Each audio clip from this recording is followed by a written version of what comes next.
Hey everyone, and welcome back to the channel. Have you ever felt that nagging, uneasy feeling when you're around certain people, but you just can't quite put your finger on why?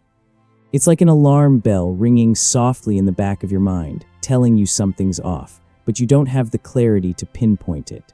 Well, what if I told you that uncomfortable sensation, that subtle off vibe, could actually be your subconscious picking up on hidden falsehood or deep-seated envy? It's not just a gut feeling, it's often a very real warning sign. These aren't just minor personality quirks or little eccentricities you can brush off. Oh no. These traits, hidden falsehood and envy, they often reveal themselves in incredibly subtle words and actions. You know, the kind you might dismiss at first, but over time they can seriously, and I mean seriously, disrupt your peace, derail your progress, and even damage your most important relationships. Imagine pouring your energy into a friendship or a professional collaboration, only to realize later that you were dealing with someone who harbored ill intentions or was secretly rooting for your failure. It's a painful realization, and frankly, it's a waste of your valuable energy. But here's the good news, and what we're going to dive deep into today. What if you had a clear, practical roadmap to identify these subtle, often insidious behaviors? And even better, what if you could tap into ancient wisdom, specifically the timeless philosophy of Stoicism, to protect yourself, maintain your inner calm, and ultimately cultivate genuinely supportive and meaningful connections in your life? That's exactly what we're going to do. We're going to break down how to recognize these behaviors and shield yourself using practical Stoic wisdom. No more guessing games, no more feeling blindsided. So stick with me until the very end of this video, because understanding these 5 core characteristics, straight from the insights of the Stoics, plus 3 additional crucial strategies we'll uncover, could fundamentally change the way you navigate your relationships, safeguard your precious energy, and truly thrive. This isn't just about spotting the bad apples, it's about empowering you to build a life filled with authentic, supportive connections, ready to gain that clarity and resilience. Let's dive into these deceptive traits and discover how to stay resilient in a Stoic type of way. All right, let's dive into our very first deceptive trait, and this one often sneaks up on us because, on the surface, it feels good. We're talking about excessive agreement.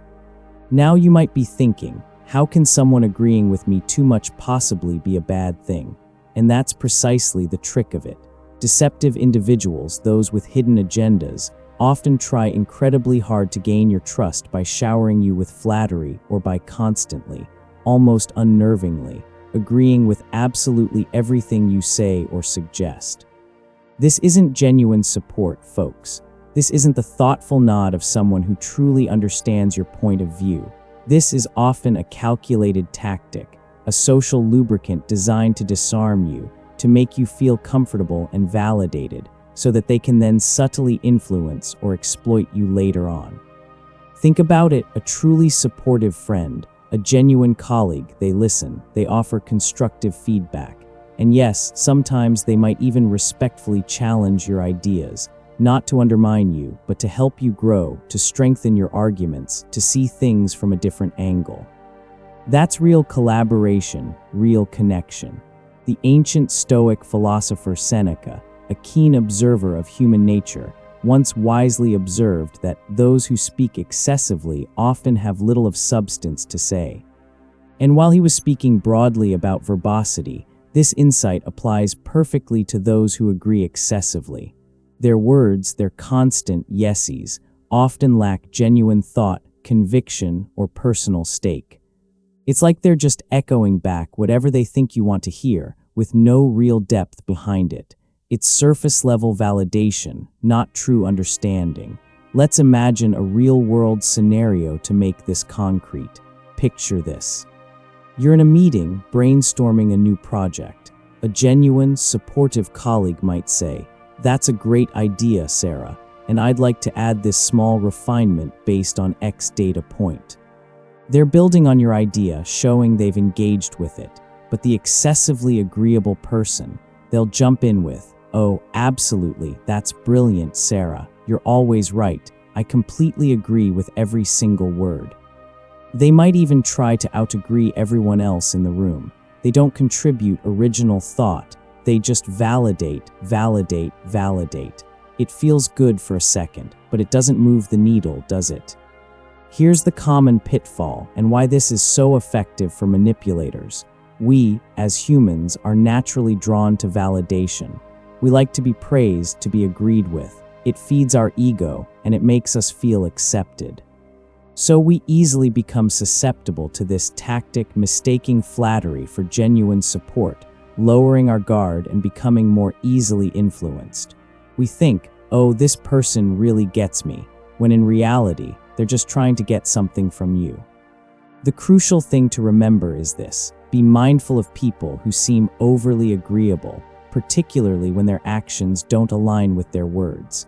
If someone is constantly praising you, but then never follows through on a commitment, or you notice a subtle shift in their behavior when they think you're not looking, that's a major red flag.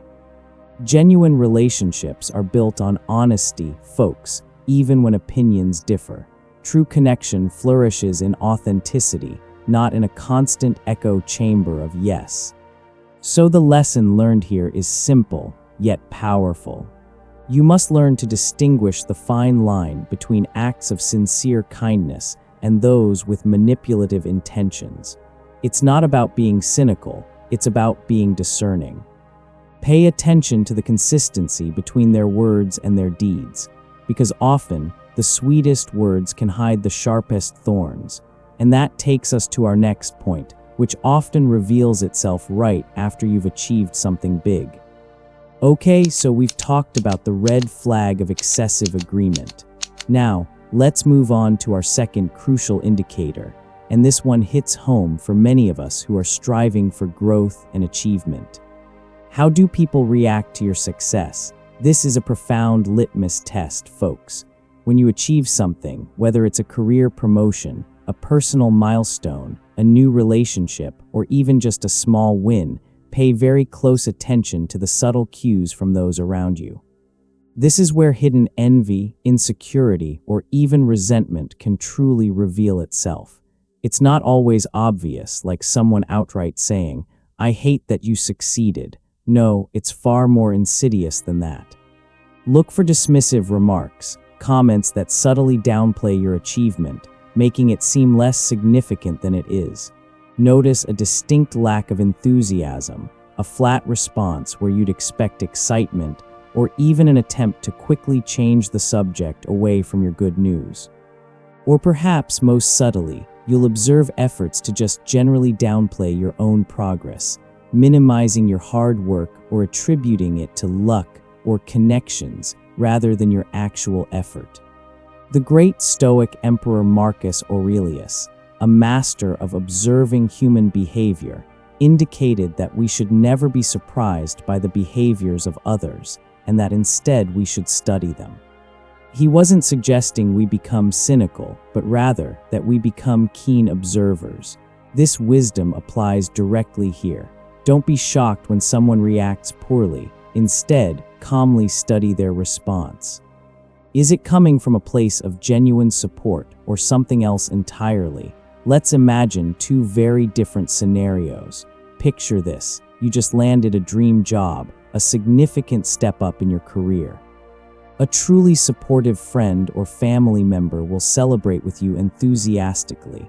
They'll ask about the journey, how you prepared, and genuinely share in your joy. They might even feel inspired by your achievement, seeing it as proof that hard work pays off. That's a beautiful, healthy connection. Now consider the person harboring envy. When you share your good news, their reaction might be noticeably subdued. They might offer a quick, almost forced congrats, but then immediately pivot the conversation to their own struggles, or highlight the downsides of your new job, or even make a passive-aggressive comment like, "Oh, well, you always get lucky." They might even go silent, pull away, or subtly start to spread less than positive rumors about you to others. This behavior differentiates between those who truly support you and will celebrate your success versus envious individuals who may feel threatened, jealous, or insecure whenever you start to level up. This underlying jealousy often stems from their own feelings of inadequacy or a tendency to constantly compare themselves to others.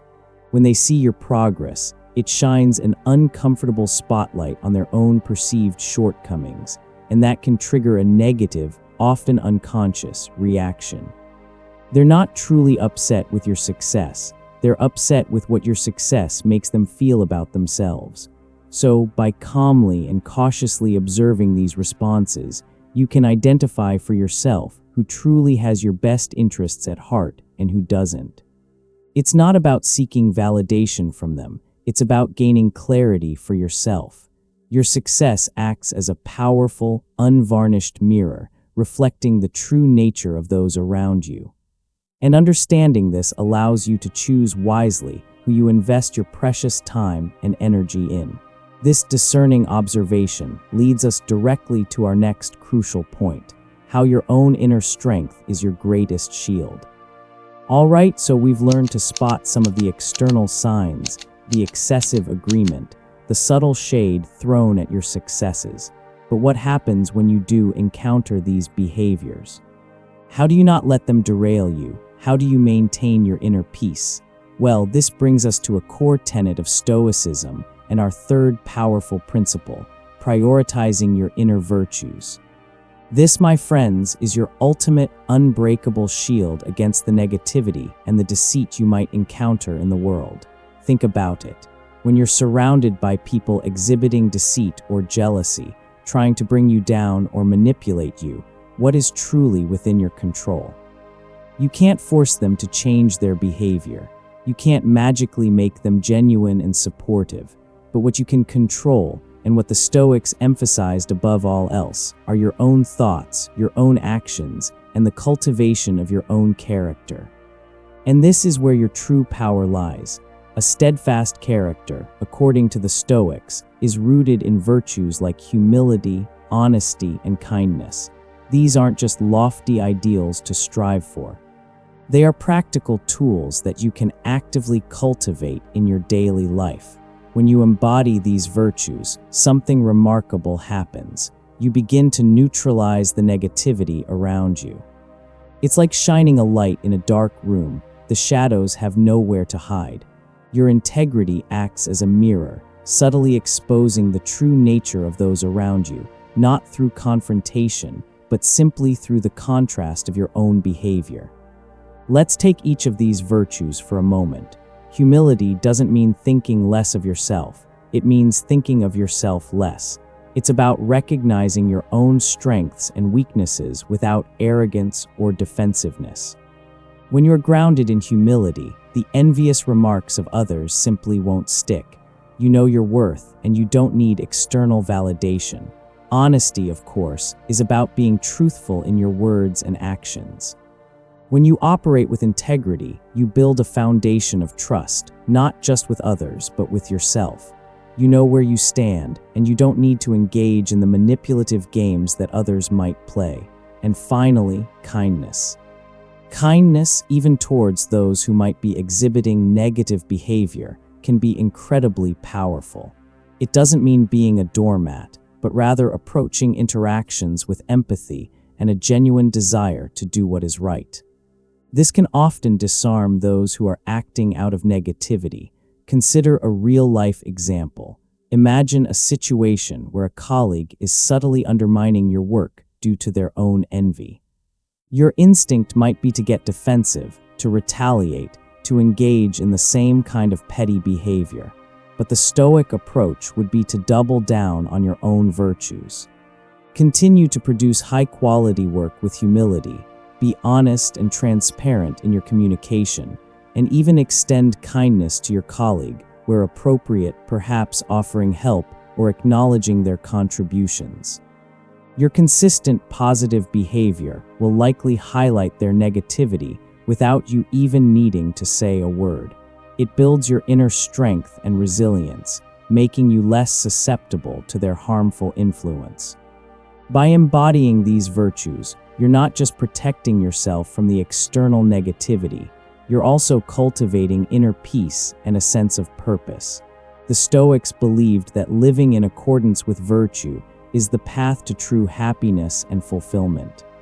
So even when you encounter challenging people, your commitment to your own integrity provides you with a backbone to navigate life's challenges with poise, strength, and a deep sense of inner peace.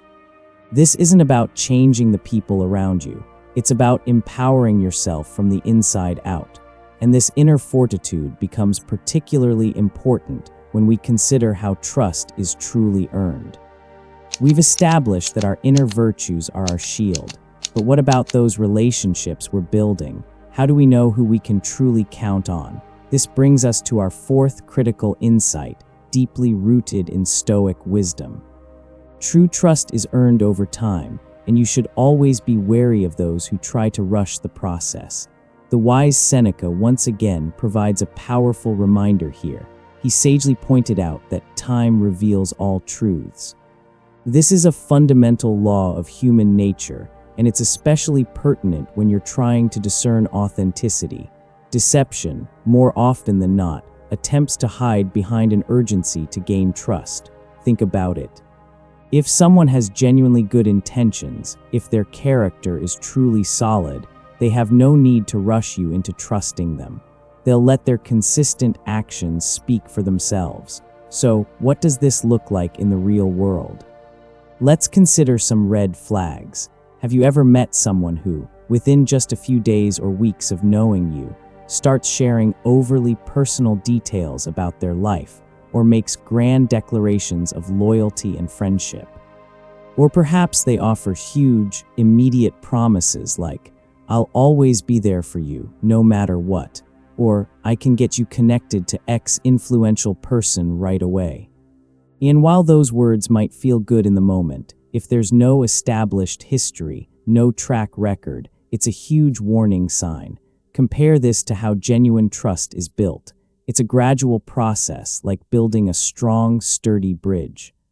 It's constructed brick by brick through consistent actions, not through sudden, flashy promises or elaborate gestures.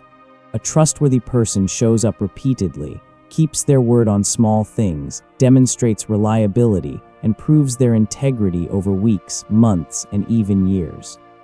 They don't demand your confidence, they earn it through their character and behavior. Those with hidden motives, on the other hand, often try to secure your confidence quickly. Why? Because they want to establish that bond, that leverage, before their true nature or their ulterior motives emerge.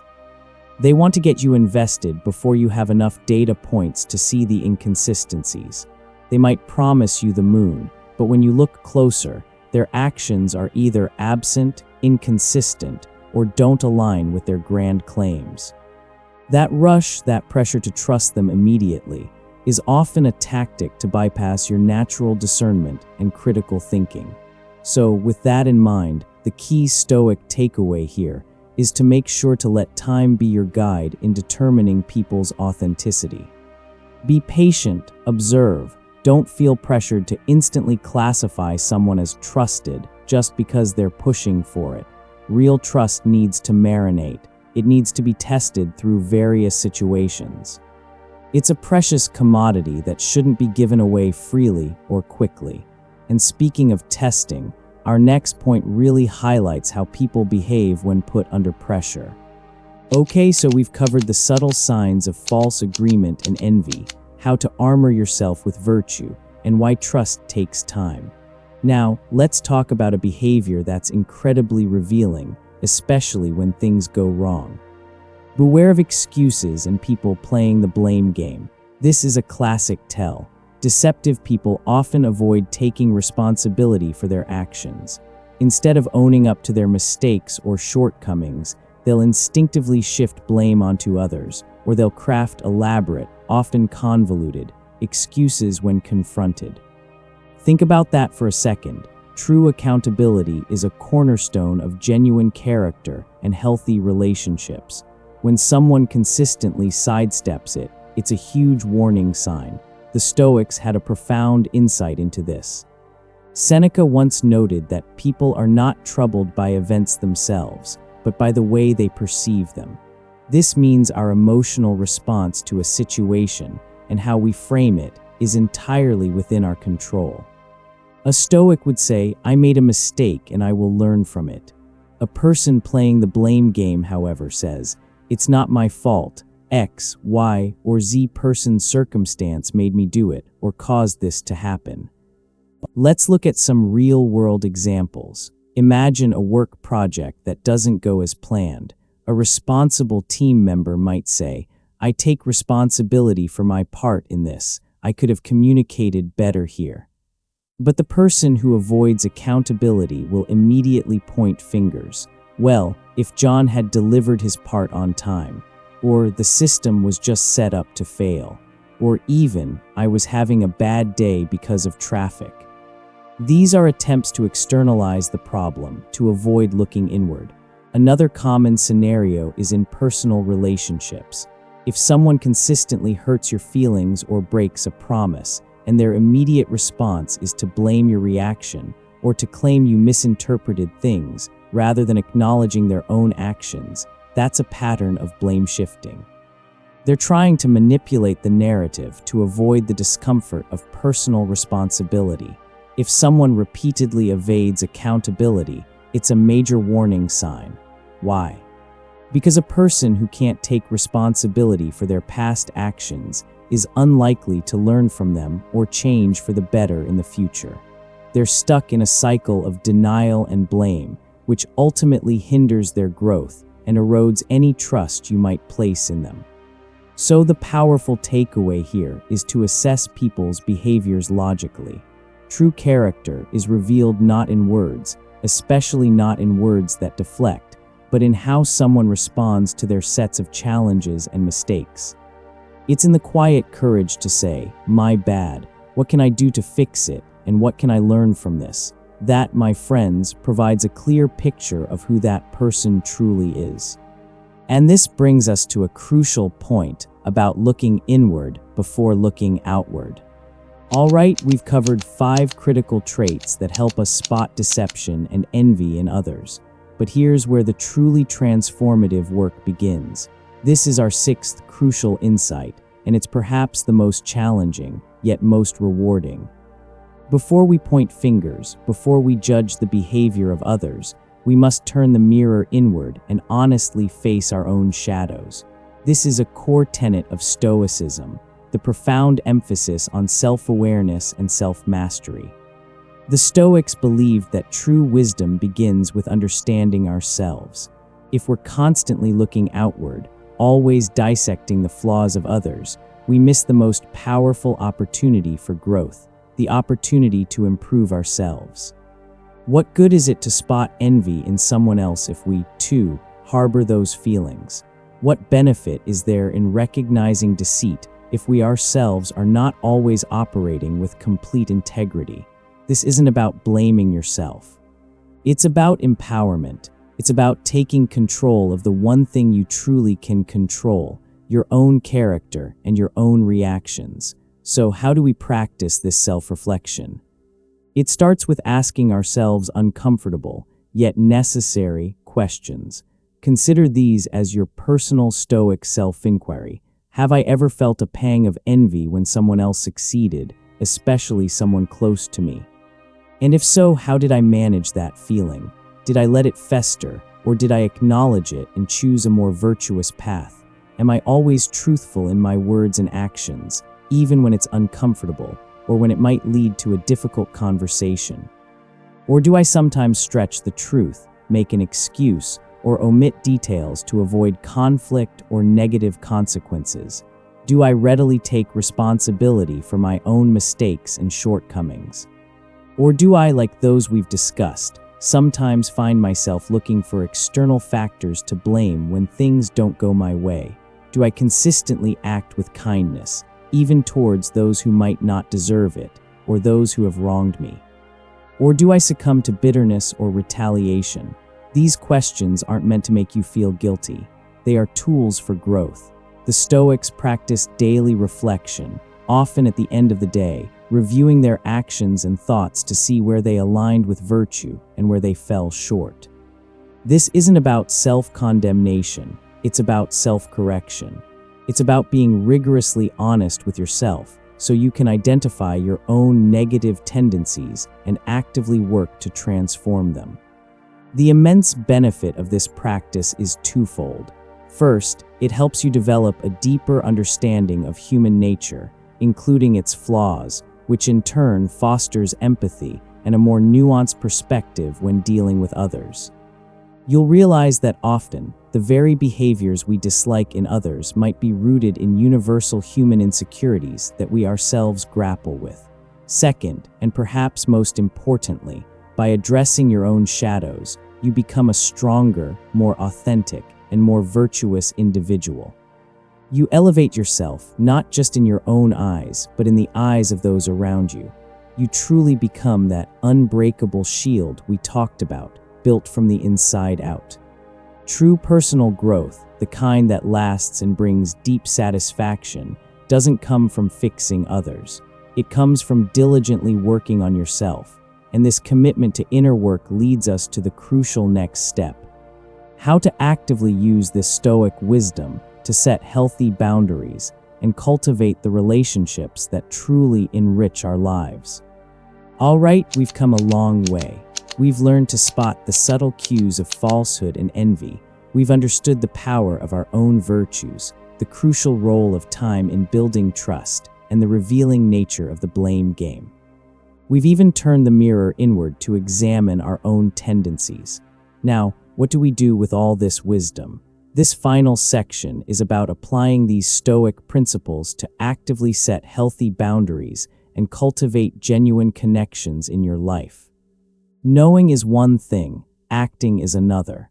Once you identify individuals exhibiting these deceptive or envious traits, the Stoic approach doesn't advocate for anger or retaliation. Instead, it calls for a wise, calm, and deliberate response rooted in what is within your control. Here's how to put that into practice. 1. Focus on what you can control. The fundamental Stoic principle is to differentiate between what is within your control and what is not. You cannot control another person's envy, their tendency to lie, or their refusal to take responsibility. But you can control your own reactions, your own integrity, and how much access you give them to your life and energy. This is where your power lies. Don't waste energy trying to change them. Invest it in yourself. 2.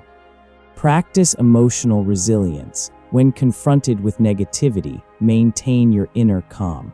Remember Seneca's wisdom. People are not troubled by events themselves, but by the way they perceive them. Your perception is within your control. Take a breath, observe, and choose your response rather than reacting impulsively. This might mean simply acknowledging their statement without agreeing, or choosing to disengage from a toxic conversation. 3. Set clear, healthy boundaries. This is absolutely critical. Once you recognize manipulative or toxic behavior, you must establish clear boundaries. This isn't about being mean, it's about self-preservation. It might look like, limiting exposure. If someone consistently drains your energy or makes you feel bad, reduce the amount of time you spend with them. This could mean fewer coffee breaks, declining certain invitations, or even, in extreme cases, choosing to end a relationship that is fundamentally unhealthy. Direct communication if appropriate. Sometimes, a calm, direct conversation is necessary. State your boundaries clearly. I'm not comfortable with gossip, or I need you to take responsibility for your part in this. Remember, you can't control their reaction, but you can control your clear communication. Protecting your information. Be discerning about what personal successes or vulnerabilities you share with individuals you've identified as potentially envious or deceptive. Not everyone needs to know everything. For live by your virtues unwaveringly. Your integrity, humility, and kindness are your most powerful defenses. By consistently embodying these virtues, you not only protect yourself, but also set an example. You become a beacon of authenticity, and this naturally repels those who operate in the shadows. Your integrity truly acts as a mirror, exposing their true nature and enabling you to navigate life's challenges with poise, strength, and a sense of purpose. While it's vital to protect yourself from negative influences, it's equally important to actively cultivate and cherish genuine connections. Seek out individuals who embody the virtues you admire, who celebrate your successes authentically, and who are willing to be honest, even when opinions differ. Surround yourself with people whose actions consistently align with their words and who take responsibility for their own lives. These are the relationships that will truly enrich your life and support your growth. Remember, true trust is built over time through consistent actions. So, to close things out, thank you once again for joining me on this journey into Stoic wisdom. As we've explored the hidden dangers of envy and deception, always remember that self-awareness, emotional resilience, and staying true to your values are the absolute keys to navigating life's challenges. By applying these timeless Stoic lessons, focusing on what you can control, cultivating your virtues, and setting wise boundaries, you'll not only safeguard your peace but also cultivate deeper, more genuine connections that truly elevate your life. If this message resonated with you, if you found value in this Stoic wisdom today, please be sure to like this video, share it with someone who might benefit from this insight, and definitely subscribe for more Stoic wisdom and practical philosophy for your modern life. You won't want to miss our next deep dive into ancient wisdom for contemporary challenges. Until next time, stay resilient, stay wise, and stay blessed.